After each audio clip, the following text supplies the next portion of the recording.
Welcome everyone. We are going to read about the mnemonics for the drugs causing gynecomastia. Okay, what are the important drugs that will cause gynecomastia? So the mnemonics is in moving, dashing, car,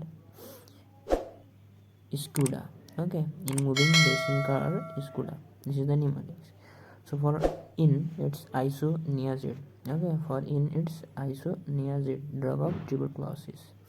Similarly, for M we have methyl dopa, metoclopramide, methyl dopa, metoclopramide.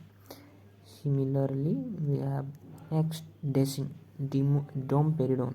Okay, domperidone, cimetidine, spironolactone, S for spironolactone, K for ketoconazole.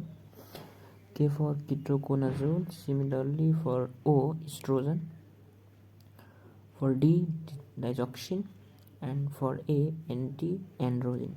So these are the important drugs that will cause gynecomastia. Okay,